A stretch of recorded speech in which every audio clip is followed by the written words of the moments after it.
on our 8th or 9th art talk. I think it's our 8th. So welcome everybody. To the people that haven't been here before, just to give you a little bit of context about what this is all about and why it's happening. I don't know if you know about my practice, but I come from an interdisciplinary practice, which means I work across all art forms, and therefore I think that's the way to go. And so all the people that I've invited since the first one was in March have all been artists that work across. So they have their practice, but they also work in other mediums.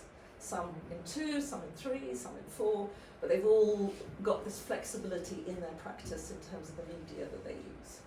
So when I was thinking about this programme right at the beginning, I realised that one of the most important practices where that is totally encapsulated is film.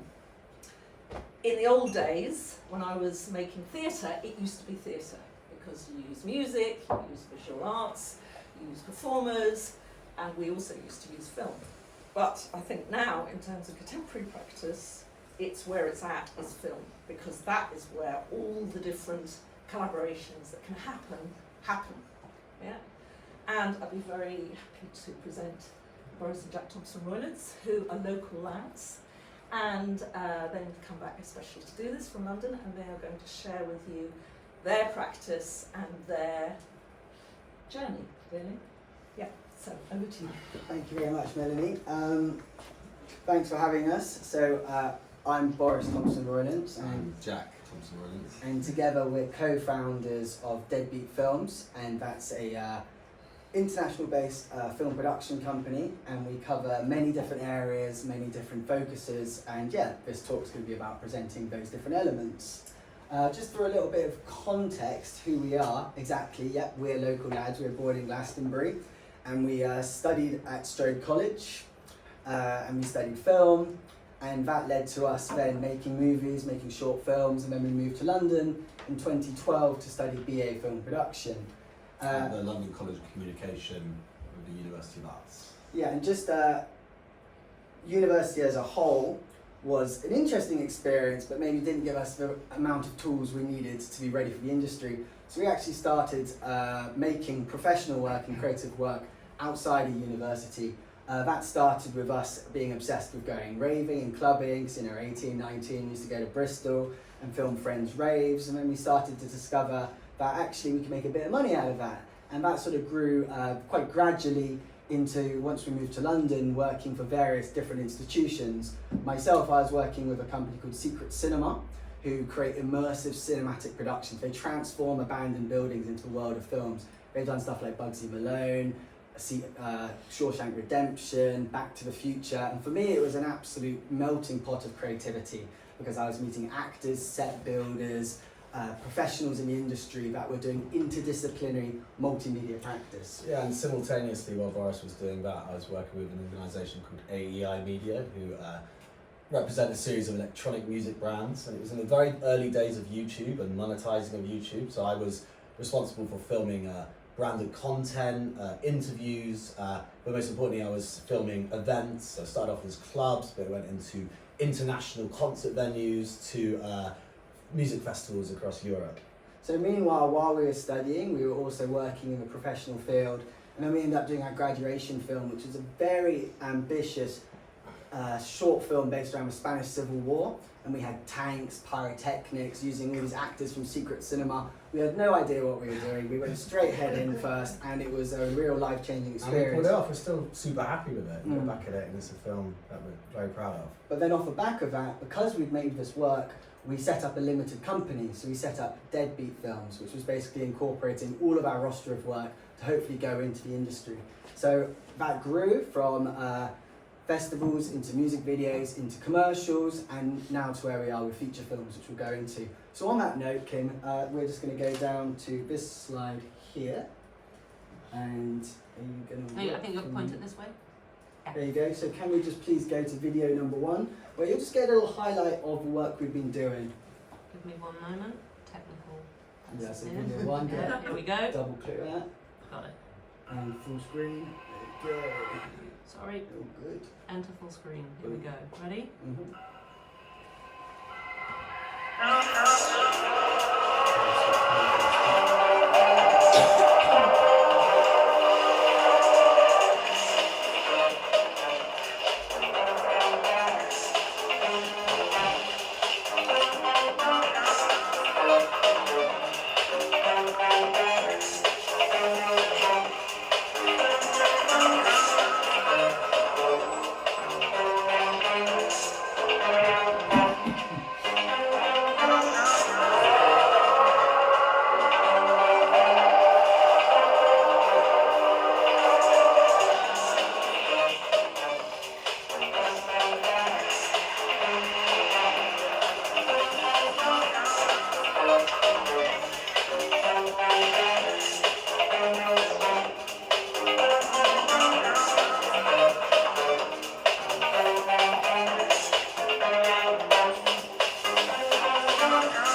Kim, I don't think we just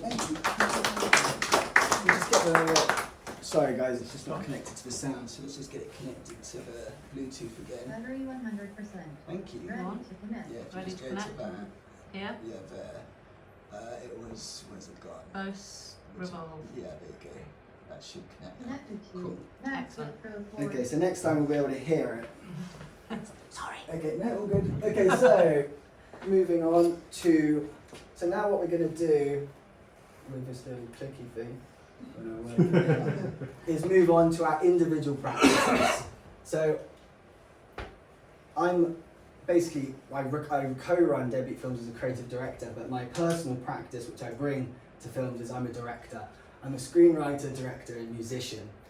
So those who might not know a director in film, you're the overall vision of the project. So from start to finish, you'll come up with a core idea, and then you'll develop it into a script. And then once you have that, you'll then work with all the different departments to bring the film to life. You work with the camera department, which Jack's very heavily involved in. You'll work with the art direction. You'll work with the composer. You'll even work with the catering team, you know, on all sides to bring that vision to life. I like to say it's like a conductor of an orchestra. So you have a conductor, and then you've got all the different sort of sections. You've got the strings, you've got the percussion, you've got the horns, and it's up to you to give them a vision and a direction and a guidance, but you also want them to bring their clarity, their virtuoso, and their creativity. So you're not a dictator, you're a coordinator, you're a facilitator. And it's a thrilling job, I love it to bits. But also alongside that, I'm also a musician, something which maybe was a bit left behind and sidelined when I got completely obsessed with film. I used to be in a lot of bands in Somerset. I used to play at the Riflemen's, you know, the whole shebang. But fortunately, in 2019, I was invited by a couple of people here actually to take part in a Edinburgh Fringe show, which is very eccentric, called Tarot, which was based around contemporary circus and clairvoyance. And it was a strange show, but what it did was it brought us together as a band to write music. And we were playing every month. It was very different to my normal schedule where I'm working very heavily on set, doing really 9 to 5. And this was doing shows. And off the back of it, we composed an album. And we were really happy with it. I was playing the bass, I was playing cello, hand drum. And then of course, what do you do when you write an album? You have a single and you make a music video. And I was like, okay, let's bring that practice into that. So then what I created was a very eccentric short film mixing all genres called Yoshi, which is an ultra-violent alien kung fu sci-fi zombie blood-soaked revenge thriller. And Did pretty well at the did pretty well at festivals. Yeah, it won big in South Africa. big in South Africa. It won the best short film at South Africa Film Festival, a load of LGBTQ awards, and it was an absolute experience bringing all that interdisciplinary practice together into one coherent film. So let me show you the trailer. Kim, if we could just go to the video, and it should say video 2. If you just go to find There it is. there you go. And yeah, Video that. 2, here we There go. you Hopefully we've got sound. View and full screen. Stop video.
So you can find that now online. It's for streaming. You can rent it for a couple of quid.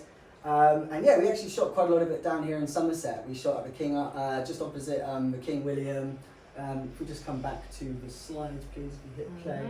Yeah, and it doesn't. Why I'm highlighting this specific film is it didn't stop with the film. We actually did a premiere last year for Halloween, and that was pushing the interdisciplinary practice because we created a site-specific immersive event inspired by what we experienced at Secret Cinema, where we converted a warehouse into a downtown seedy LA cinema. Think Taxi Driver when Travis Bickle goes, and it's full of strange characters and weird smells and sights. And we even had the kung fu performers doing impromptu moments where people would start fights. And the audience didn't even know what it was happening as part of the show. They thought there was fights kicking off. So that was when I was like, okay, we've tapped into something. Someone complained to the security. The security almost took the performer away. And we're like, hey, no, don't worry, it's part of the show. And for me, that was a real success because of the multimedia interdisciplinary practice of it. We brought film, performance, installation, theatre, music, and for me that was quite a cohesive project, which I was quite proud of. So that's me as a director. And now... So yeah, I was the cinematographer on that film, and I worked very closely with Boris. I mean, so anyone who doesn't know, a cinematographer's responsibility is to interpret the technical vision of the director, and so I'm very much management and in management of the camera department and the lighting department. However, I also oversee all the other departments, such as art direction, styling, to create like an aesthetic which is in line with the vision of the director. For me, as a cinematographer, movement has always been a huge part of what I do.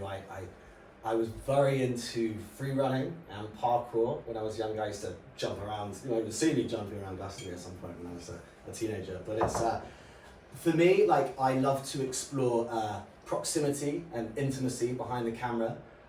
It's actually quite a spiritual experience looking through that viewfinder. It's like you are the creator of your own personal narrative, and you're the viewer and you're the creator. It's really quite beautiful. However, it's really down to trust with this sort of work. I can't just shove my camera this close in someone's face without building a relationship with them, having some empathy with them. And it's, to be honest, fundamentally, filmmaking is all built on trust. It's about submitting yourself to the skills of your collaborators, and yeah, working alongside is like a giant family, essentially. Like documentary has also been a big part of my process, as well as shooting like on sets and music videos. It's like early on in my career through the event filming, I guess, as the beginning of it. But I've been very fortunate to travel halfway around the world and work with some amazing directors on projects in Colombia, Africa, over in the States. And I think from documentary, it's really given me a skill of like trusting my intuition and improvising. I have the tools as a cinematographer, but being able to let go of it and improvise and work intuitively is a big part. So, as well as being a cinematographer, my other passion is photography. Photography really started to come into its own in my life in my early 20s when I was gifted a 35mm film camera, and I would take it traveling with me, and there was something so challenging about and exciting about having only those 36 shots, and the lack of that throw. You know, with your digital camera, you're stuck there, you can be glued to it. I couldn't see what I was doing, I was limited. I think as a creative person, restriction and resourcefulness is your greatest tool. So that started off as my journey as a photographer, and is an example of some of the work which I've shot over the years. And then over lockdown, it gave me the opportunity to really take photography into a professional remit. I invested in a medium format camera, and I started on a bit of a hustle again. It was really liberating for me, is after everything that we've built with Deadbeat, to kind of start again. Like, I've always loved music. I love album covers, I love LPs, I love that they can tell a story in a single image. I think that's a challenge which I really tried to set for myself, and yeah, I mean, it's an ongoing journey for me, but I feel like through my kind of photojournalist approach to the traveling, it's really given me like I'm starting to find a style with it, a style of like precise composition, attention to light, attempt to find some sort of juxtaposition with the frame. It's also something trying to find something amusing, almost exploring the subtle ironies that tie the complexities of life together. So yeah, it's just a little overview of the kind of things that I've been shooting. It's been a wonderful journey, and I kind of feel it's quite easy in the film industry, especially like old-fashioned, like in kind of conventionally, to pigeonhole yourself into one thing. Like you have to be an art director, you have to be a cinematographer. But I really believe in the emergence of different careers and different talents. I could be into gardening, and I could be into painting, and the two will combine and create such a beautiful unity. Yeah, you're always kind of forced into being one thing. What do you want to be when you grow up? You go, what are you going to do at university? But actually, a big skill is having multiple skills, and they don't have to be your absolute passion, but everything influences each other, everything's interconnected. And I think that's been a big part of our practice since day one. Okay, so moving on from personal practice, we're just going to give a little rundown of the different departments and areas which we focus on within Deadbeat. There's many different subsidiaries. So the first one we're going to start with is Deadbeat Live. So that started between 2014 to 2019. And that was inspired through our work filming events and filming clubs, and then that naturally progressed to filming festivals. And between those years, we were filming probably most European festivals, doing art movies, capturing musicians. It was a lot like touring, you know, we'd be doing 4 festivals a week, travelling up and down the globe. It was an amazing period of time. Because we were fresh out of film school as well, so we had this enthusiasm for the cinematic language that we found there. And I think it just became very appealing to these marketeers and these festivals, because we were essentially coming at them with this high concept cinematic driven approach, to whereas previously it might have been more of a quite classical documentary approach. So we were employing different techniques, cinematic techniques, which had never really been seen before in the. We were bringing actors, narrative, high concept cameras, experimentation. So we're just going to show you one slide just of a highlight of that work over those 4 years. Yep. Great, we're on the flow. Count your chickens.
There you go, so thank you very much. Cheers. So a project which we were very inspired by and developed from that was actually a project which we went into during COVID, during 2020. We were invited by Contemporary Service Collective and Ensemble Svalbard Company to create an R&D project which was bringing theatre, performance, music and film together. And it was a live stream because we were dealing with COVID security and precautions and restrictions. So for us, that was a really interesting avenue to tap into, because we were seeing it happen all the time. Everyone's talking to each other on Zoom. We've got these strange live stream parties happening. And we're like, how should we plug into that? So this is just a small taster of a trailer of a longer piece, which is a research development project. It's actually ongoing, and it's happening right now. There's more happening in Bristol during December, which we can talk about after that. But yeah, this is just a small trailer of Braintown.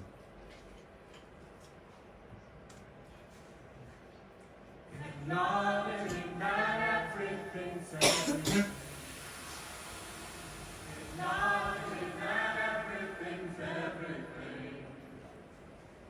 Acknowledging that everything's everything. Acknowledging that everything's everything. Acknowledging that everything's everything.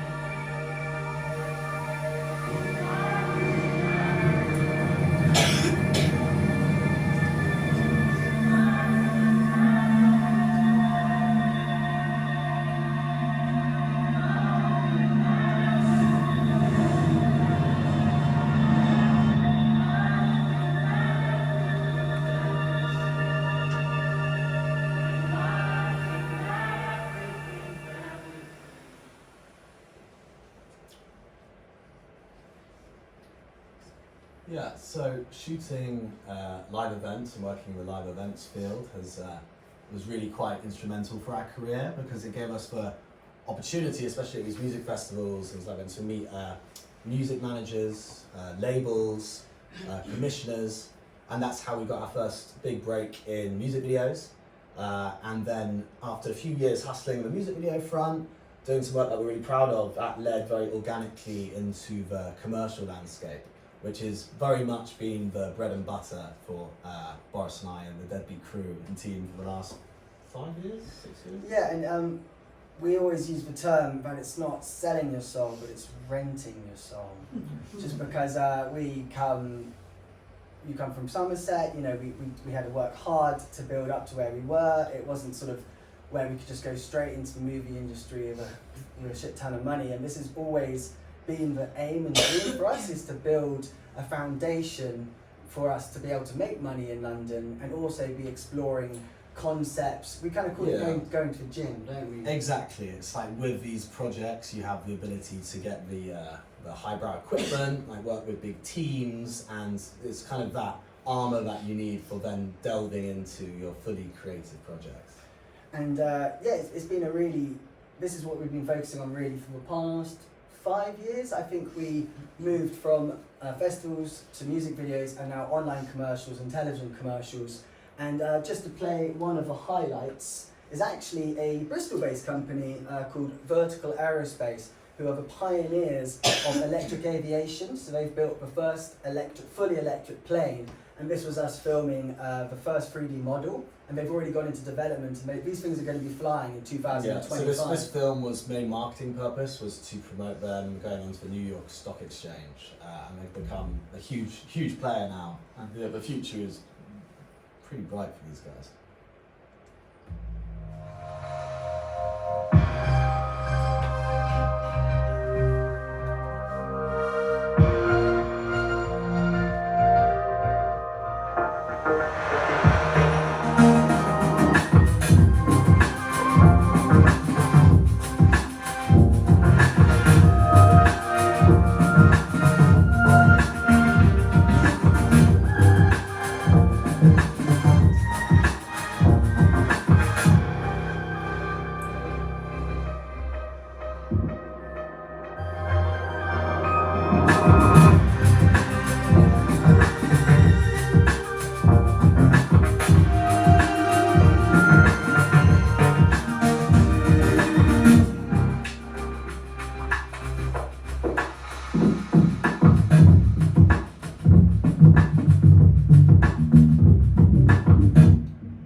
So something out of Blade Runner. Yeah, you can't really believe. People always say, "Why it's all a CGI?" But we shot it all for real, and it's that was a huge production for us. We shot in this huge hangar. We had lights on these massive cranes. I mean, I've never seen so many departments. I speak to my DOP, which wasn't Jack on this one actually, and I'd ask for the mood just to be lifted a little bit. And then he'd radio his lighting team, who would then get 10 people on the lights, and then they'd radio the camera department and get 10 people on the camera. And it was a massive scale production, which we're very fortunate to be working on. So this was kind of the big, catalyst, wasn't it? this was kind of unfortunately, and this is where it's leading to, is thanks to this client, we were able to actually go into where we've always been dreaming. Because we've always wanted to be making movies, we've never wanted to be a corporate machine. And thankfully, due to vertical aerospace, we managed to achieve that dream when we moved into setting up our new side of the company, which is Deadbeat Studios. So Deadbeat Studios is a home for our feature filmmaking, for making movies, and recently we've just created the mockumentary Swede Caroline, which is a comic which is all about the sordid world of competitive vegetable growing.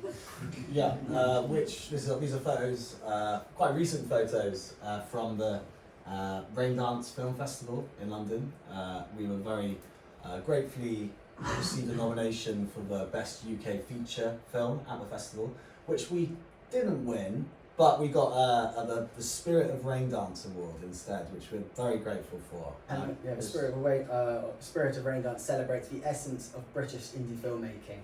So we were happy with that because it was, unlike the commercials, where we feel we hit a sort of K2 peak, we're coming right back to the bottom of movie industry, independent. We're right at the bottom of Everest. So this film very much, it was written by one of our creative directors, talented screenwriter Brooke Driver over here, and it was very much written as a way of being able to shoot at low budget. It's a mockumentary, as Boris said, very much.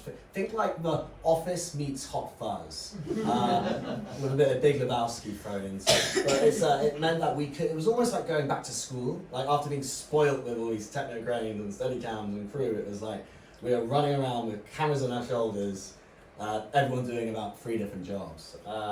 So we're going to show you an excerpt. It's an exclusive excerpt from the film. No filming. Yeah, put your phones away. Plus we could not be able to qualify for Oscar. No, the other one actually, Kim, sorry. Oh, sorry. Yeah, we skip that one. Skipping that one, This going yeah, straight thank here, you. yeah? Yeah.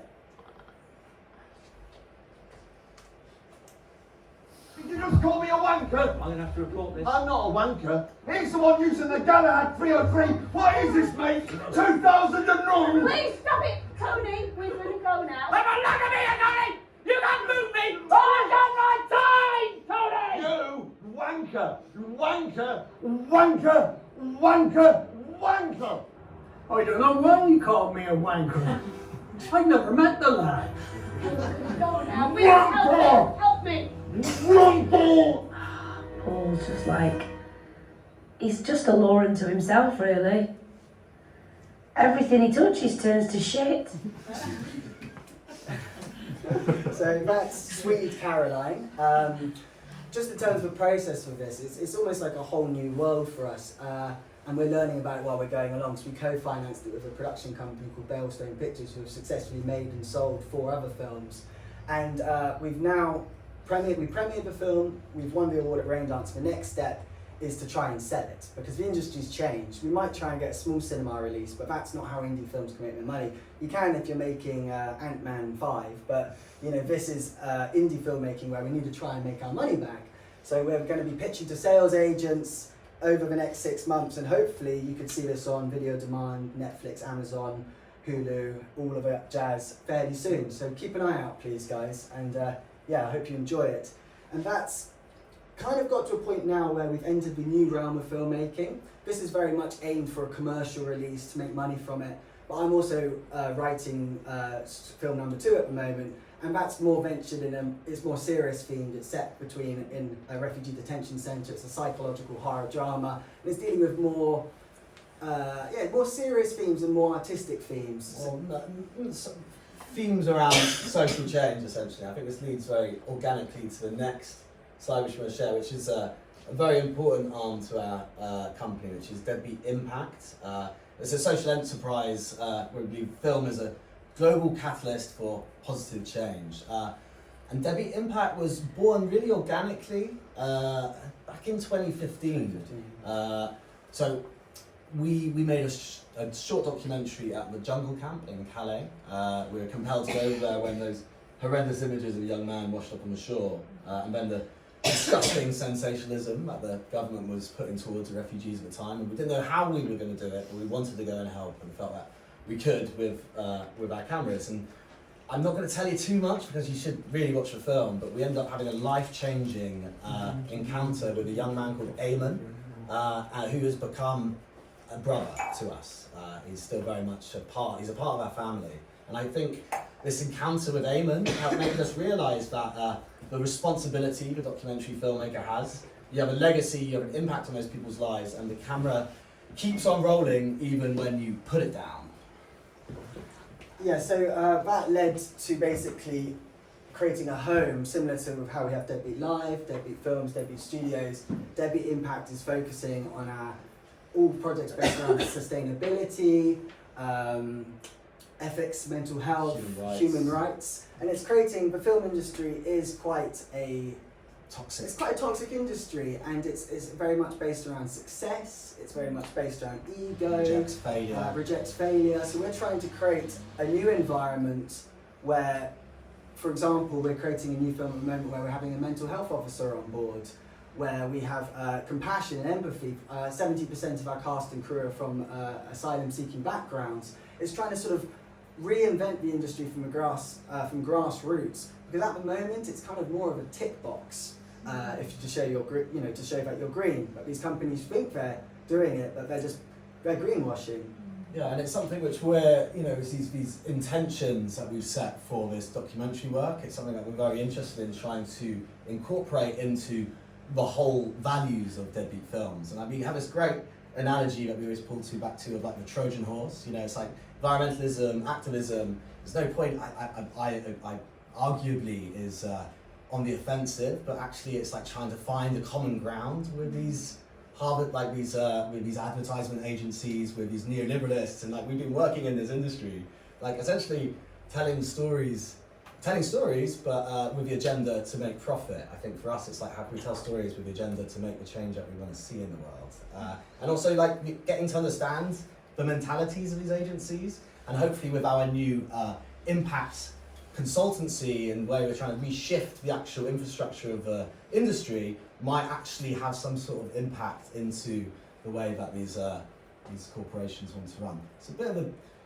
dream, but we're working on it. So just to show you, these are all a series of films that we've created. We're just going to show you a trailer from a recent project which was just released called A Message, which was based in Colombia, focusing on an indigenous community called the Kogi, who had a message of how we can prevent climate crisis.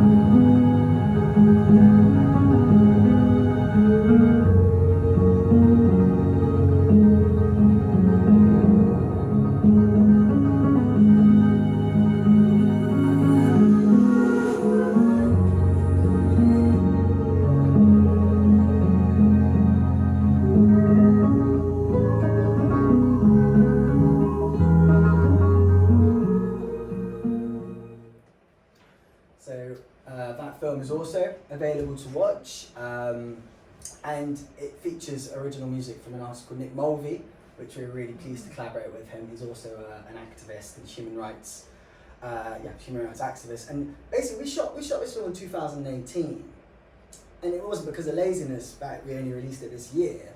It's because back in the day, documentaries were very voyeuristic. You go, you focus on the subject, you point the camera, you take it away, you take it to the film festivals, and you take the rewards.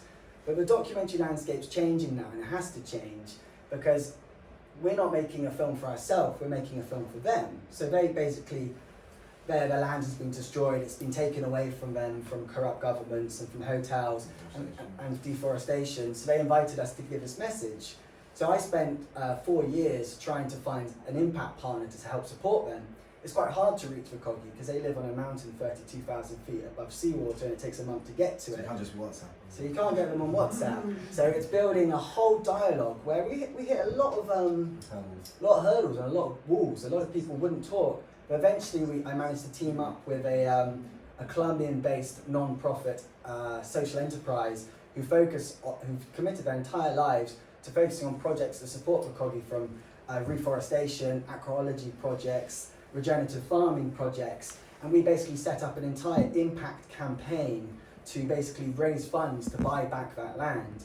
And it's spread far and wide, and it's a very successful campaign. And we've so far reached about 70% of our funding, as we try to raise €10,000, and we've raised 70,000. So again, 7,000. So that would be brilliant. So I will share that. We'll share that post. But impact is absolutely key.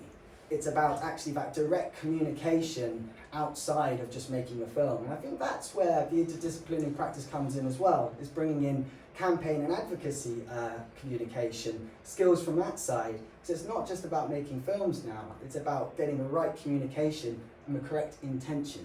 Yeah, and that leads really well into how we'll wrap this up, which is our latest project. Oh, no. Well, let's come back to it. Our latest project, which a message which we showed you the trailer of, is you can watch it on a free streaming platform called Waterbear Network, which is the world's first free platform specifically for environmental, sustainable and human rights-based content, short and long form. And we have built a bit of a relationship with them. A few of our documentaries are up on there. We did an original series about sustainable fashion with them last year, and we pitched this project, Matar, it's about the hostile environment that unauthorised migrants face in the UK, written by an incredible young man, activist, called Hassan Akkad. He wrote a book called Hope Not Fear that came out in 2020, and co-written by our good friend Eamon, who we met in the jungle camp. And we pitched this very ambitious docu-fiction short to them, which they successfully funded. And now we're trying to make it in a couple of weeks. It's filming it next week. So I've been, it's actually so, this is the first time in 3 weeks that I've actually done something which I'm not focusing on the pre-production of this film. So it's nice to have the respite. But yeah, and again, it's like a really unconventional for us in terms of just funding films, like different avenues of funding, and like, you know, this unique platform through Waterbear to tell these impact-driven stories. So that's pretty much there. I'm just going to end on one final slide, which we missed out on earlier, which is just our education side as well. And I think it's a very competitive industry. It's hard to get that access in and the foot in the door. So recently we just completed an intro to film course, which we piloted over the summer. So we worked with young people from the care system, foster cares, disenfranchised backgrounds. And it's a three-day workshop split between every Wednesday for 3 weeks. And we basically taught them a crash course in filmmaking. Day one was learning how script writing, the departments, writing a script. Day two went into actually filming the film with Jack and with a small team. They all picked their own departments, what to focus on. And then day three was the edit. Yeah, it was a hugely rewarding experience, I think. And it's hopefully the start of a bigger programme, which we're looking to get funding through our impact producer that we're working with. It's absolutely key. Mentorship, mentorees, legacy, and giving access to people that don't have that opportunities. It's our responsibility now. I remember when I was at Strode and I was looking for that foot up, and fortunately we got it. So yeah, we'll be sharing this all post, but if there's anyone who you think would be interested in it or wanting to talk to us further, please get in touch. Okay guys, thank you very much. That is the end of the lecture. I hope you enjoyed it.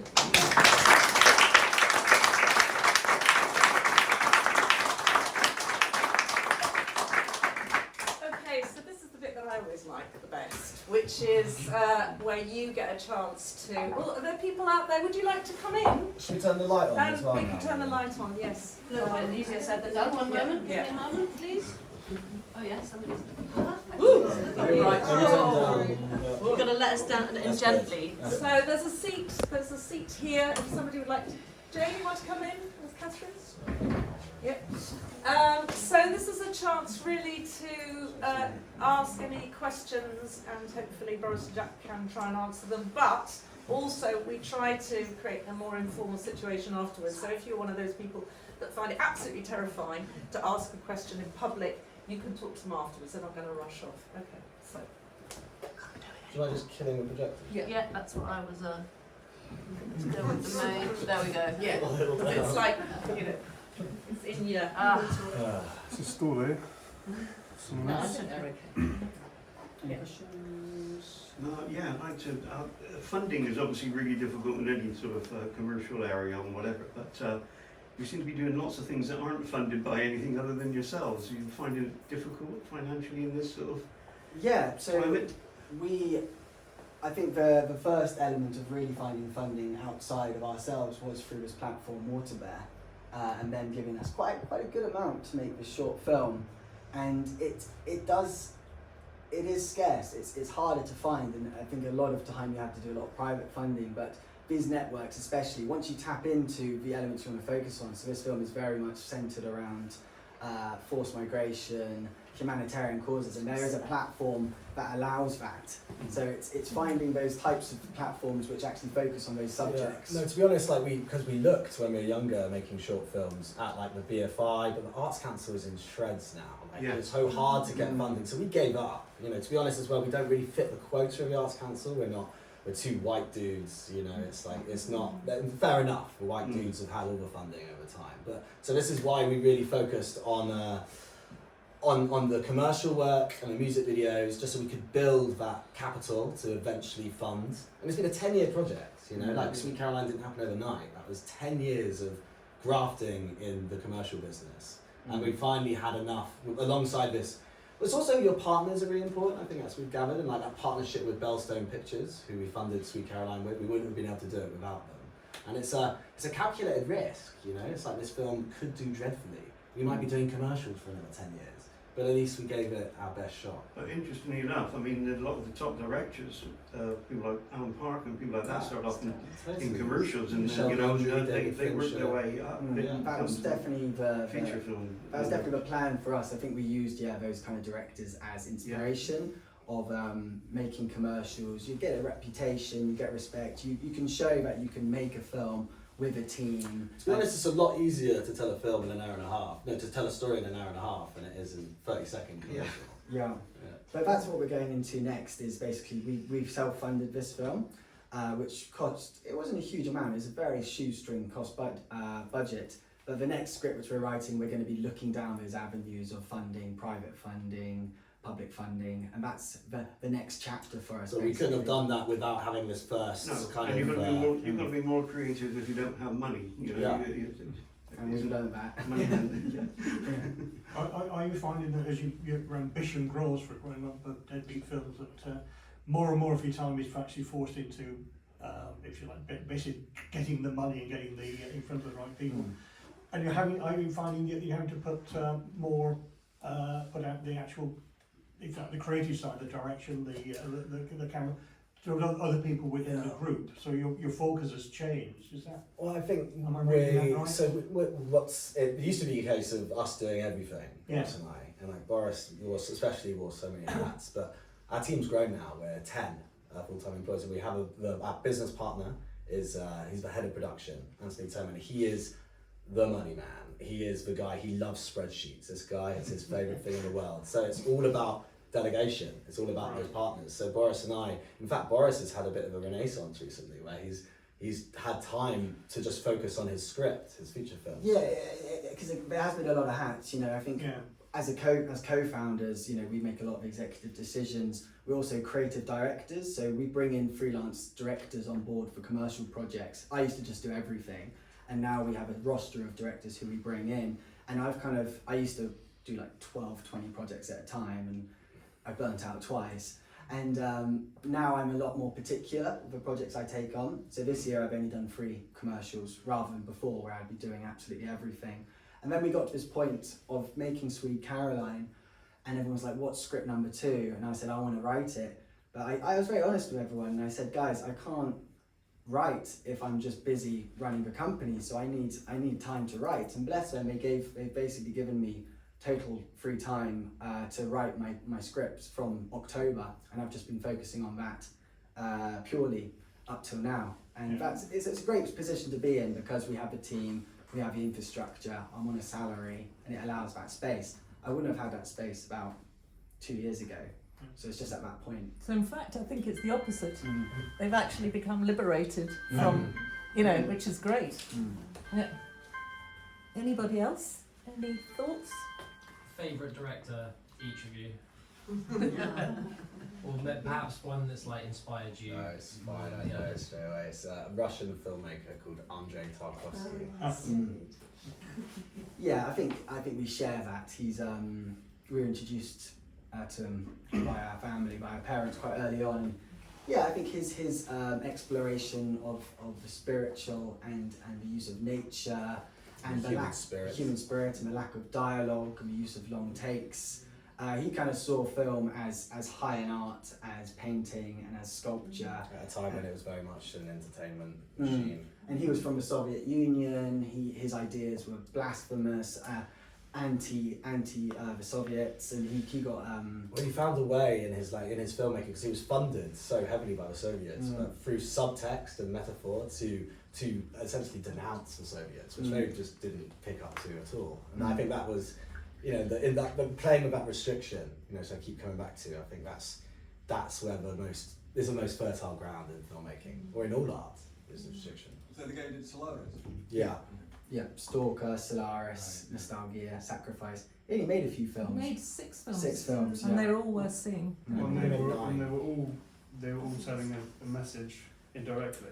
Yeah, there's subtext in all of them, and it's like some of them is more obvious than others, but there's layers of subtext and layers of meaning, which takes multiple viewing and real attention. And so, as he said, it's not like a Netflix and chill movie, a Tarkovsky movie. They're like 3 hours long, and they're very. It takes a lot of yourself, So it's like reading a really good book, really good book. So it's like you have to do this shift. You got to kind of commit to it. Yeah. It's like reading a Tolstoy. Yeah.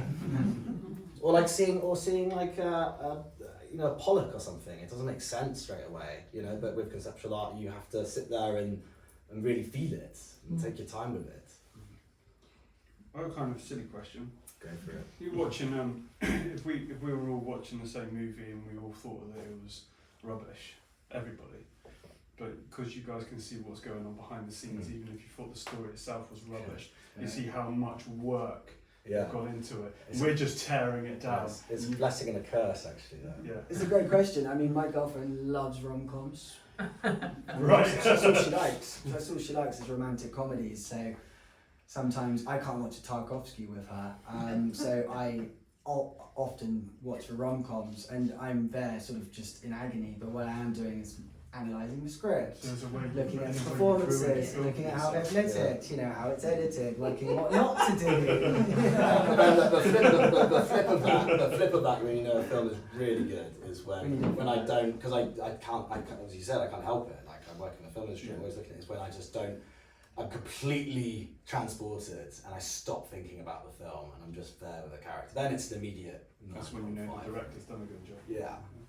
I watched a film actually called The Whale at the London Film Festival. It's out in December. I was director Darren Aronofsky. It is the best film I've seen this year, so when it comes out, I urge everybody to go see it. He paid me to say that. I don't know. There are so many subjects, there's so many things, there's so many causes that you can get behind. You must find it quite hard to choose, I now work with the farmers right now in the Netherlands who are being taxed and trying to, it's the government trying to take them off their land. And, there's all sorts of things going on. So you sort of, like the young girl that I saw recently on YouTube who very bravely has spoken out about all the girls being raped in those gangs in certain parts of this country that have been going on for decades now, but the police keep turning a blind eye to this, And how do you choose which subjects which causes to support? I think it started early on, as we said in 2015, based around forced migration and the asylum seeking topics and stories. That's always been really urgent for us as a story to tell and to share and to involve. How do you feel about the Albanian criminals who are making lots of profiting from getting people here as well? It's like it's such a mixed bag. Exactly, that's it. It's so complicated. Yeah, it's very complicated. So that's absolutely, yeah. And I mean, there's so many different layers and lines with it, and through that we've met so many people on all different sides of the coin. So that's very naturally led on to. Well, I think it is. It's also like what we're trying to build with, because you're right. There's so many stories to tell, and I think what we did with like each arm of our company is like with Deadbeat Live, we started sending different teams to film different music festivals, and like the commercials is like what we really imagine with Deadbeat Impact is a place to be able to support a multitude of filmmakers with different ideas and topics that they want to follow, and it's something that we would hopefully have the infrastructure to be able to support those stories, because it's overwhelming otherwise. So Well, you're no good to anybody if you powerful burn means yourself of out. making change, you know, it's great. Mm. And you can really shed light where it needs to be shed. Yeah, It's well, really good work, well done. Thank you. Yeah, it's Yeah, very proud of you. yeah. I Your mean, brothers, obviously. we're twins. Yeah, twin brothers. Yeah, identical. Gosh. Yeah. Yeah, we very much, I mean, there seems to be the sort of, on our side, topics of forced migration, the environment, sustainability, but then as Jack said, we're now trying to sort of create a kind of a safe space for people to come with their own concepts based around sustainable, ethical, humanitarian topics. So as you just said, we've got a young director who's focusing really on the agricultural movement and reforestation. We've got other people coming towards with a documentary about what's happening in Iran and social justice. And some filmmaker, there's a project we're supporting called Our Land, which is about the Right to Roam movement in the UK, which is the Right to Roam trespass movement. It's like 90% of the land in the UK is privately owned, 50% by the Queen, you know, and it's like fundamentally you feel, or King, sorry. Fundamentally, like, I think, you know, we both share is that it's a connection to nature which is going to heal this planet and heal the people. And it's like if you're fundamentally being restricted of accessing nature, is what that's going to do to, you know, to the future generations. So it's a great movement, you know, trying to reclaim private land. It's all like very peaceful, but it's been a fantastic project to follow and the people within those. I guess I was thinking out loud, but I think a lot of the work within that remit is focused around compassion as well. I think that's a word which really we're always compelled to tell, you know, stories which offer compassion and a voice for the underrepresented or the voices that aren't normally told, and finding a home for those and a place to champion that and share. Film is such a universal, like music, you know, it's a universal language. You don't need a script, you don't need subtitles, you can tell through a collection of images, you know, it's a way to engage such a gigantic audience. I mean, everyone has films now. I mean, everyone's on videos. It's there. And how you connect into that for important messages, but also for entertainment. Both are very useful, especially now. We also need entertainment, so we're also really happy to do that. In Sweet Caroline, sure, it sort of taps into agriculture, but it's a comedy, and that's what it's there for. And we had the premiere, and we had 250 people laughing, and that was a great feeling, especially from what we've come through now. You know, it's been such a tough few years. To have a laugh and share space with people is equally as important as the social justice, sustainable projects as well. Any last questions? Yeah, when you're making a documentary about one of these huge topics, which, like you said, they're super complex, how do you sort of condense that down and sort of try and approach it, taking all of these things into consideration, but also making it like something that actually translate so people understand it, you know? Because I love documentaries, but it's always like, it's such a weird sort of narrative to weave through facts and time. Every documentary we've done has taken time. I think it's been a big part, hasn't it? Yeah, I mean, Eamon took 5 years, this took 4 years. The documentary working for Ireland has taken about 3 years. And consultation, I think, you know, is like showing people, like people within who are close to it, it's a different kind of stratosphere to say when we make a music video when a label's like, I need it yesterday, you know? It's slow filmmaking. But then also it's important because it informs how people think potentially, so you've kind of got to be careful about you have a real responsibility. I guess, It was something I realised when starting documentary.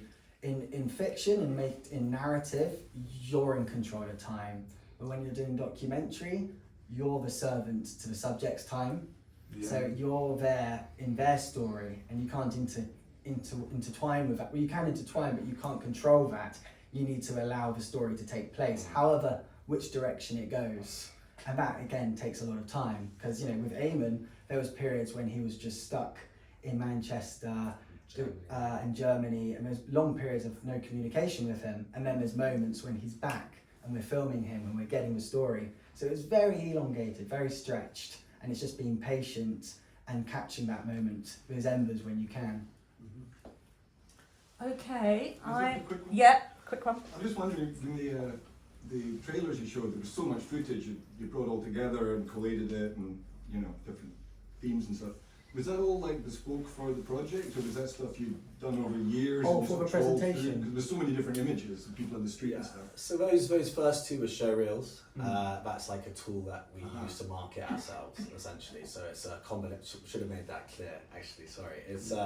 It's a combination of all the projects within that. So the first one, Deadbeat Films, it was a kind of an overview of everything. Deadbeat Live was a combination of many different music festivals. And they would sit on our websites basically. It's so if someone said, oh, let's check out these guys, they get a whistle-stop tour of us, and then you have the options on the website. So we use it often for pitches, for presentations, just so people get a grand scale, so I don't click for everyone. You don't have to like film specifically for those. You're going through your archives and Yeah, exactly. And then we have an in-house editor that put those together, and we choose and we work with him and say, oh, let's use this one, this is more relevant, and then we go for a few rounds until we're happy with what we have, and then we put it public. Right. Good result. Okay, so as I said, you have a chance to ask more questions and have interaction with Boris and Jack, but I'd just like to say thank you very much.